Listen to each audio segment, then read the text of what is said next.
Саламатсыздарбы. Оғыды Геошунду программасы. Бүгін Бишкектегі Европа мейманханасында дүниелік тарих жана кыргыз саясатчылары сабак алынбай жатат деген аталыштагы тегерек стол болуп өттү. Ага жогорку кеңештин эки мурдагы спикери Өмүрбек Текебаев менен Зайндин Курманов, экс-премьер-министр Темир Сариев, эксперттер Кубан Мамбеталиев, Эльмира Ногойбаева, Мурат Сүйүнбаев, Советбек Абдрасулов, Эмиль Жураев, Семети Аманбеков жана башкалар катышты. Негизги сөздү Курманов сүйлөдү. Анын айтымында тарыхты жана тарыхый окуяларды жөн гана билбестен алардан сабак алыш керек. Кыргыз саясатчылары болсо, аларга чейин дүйнөдө эч ким жана эч нерсе болбогондой аракеттенет. Ошондуктан эки мурдагы президент азыр чет мамлекетте бозгунда жүрөт. Дагы бир президент болсо, абакта отурат, бирок эмне кылмыш кылганын эмгиче чындап эле түшүнө албайт. Бирок тарыхта улуу окумуштуулар гана эмес, улуу диктаторлор да болгон. Мисалга, Наполеон өзүн император деп жарыялаганы менен Францияда бардык демократиялык түзүлүштөрдү сактап койгон жана адам укуктары сыяктуу баалуулуктарды сыйлачу. Искендер Зулкарнайн болсо дүйнөнүн жарымын багындырып алса дагы, батыш менен чыгышты бири-бирине жакындаткан жана аны тарыхтан билиш керек.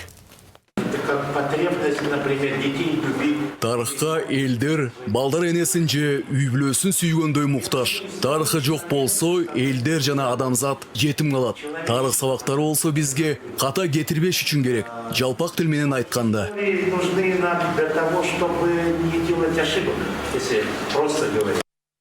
Курмановдун айтымында АКШ жетекчилиги саясий коррупция менен көп жылдар бою күрөшүп, аны жеңе албагандыктан лоббизм деген түшүнүктү киргизип, ал тууралуу мыйзам кабыл алып, коррупцияны көзөмөлгө алган. Кыргыз саясатчылары болсо, андай тажрыйбаны көрбөйт жана түшүнбөйт. Анткени илим жана анын ичинде тарыхый илим дагы азыр терең кризисте. Курмановдун оюна Эльмира Ногойбаева кошулду жана соңку кыргыз тарыхын да изилдеш керек деди.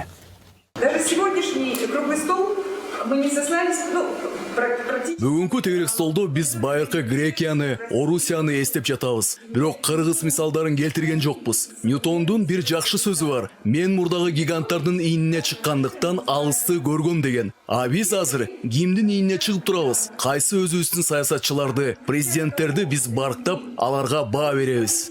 Наших королей, президентов мы ценим и даем должное. Темир Сариевдин айтымында көп нерселердин Кыргызстанда аты бар, бирок заты жок. Бар нерселер дагы чыныгы өз маанисинде иштеп бирдиктүү бир системага бирикпейт. Сариевдин пикиринде азыр биз улуу деп тааныган инсандарды деле бир кезде алардын замандаштары катуу сындап келген. Ошондуктан азыркы биздин жаман саясатчыларга деле кийинки муундар такыр башка баа бериши мүмкүн.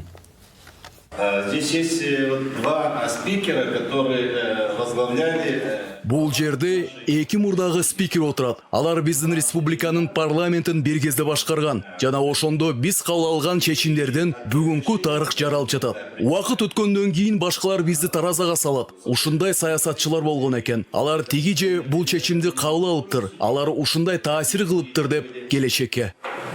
Политики, которые принимали то или иное решение, и повлияло на будущее. Бирок Өмүрбек Текебаев анын алдында сүйлөгөн философ Советбек Абдрасуловду колдоп, кыргыз эли менен коому жана өзгөчө жаштар үлгү катары түздөнө турган азыр өлкөдө бир да саясатчы же коомдук ишмер жок экенин билдирди. Анын айтымында коомдогу элита деп аталган катмар дагы ошондой. Бийлигиң же байлыгың барда сен элитага киресиң. Бийликтен же байлыктан айрылып калсаң, дароо элита катарынан чыгып каласың. Мындан бир нече жыл мурун мен айылга барганда аксакалдардан айттым. Өмүрбек, эмне деген система болду? Кыргызстанда бир жакшы адам калбай калдыбы? Баары жаман. Бир жакшы адам калбай калды.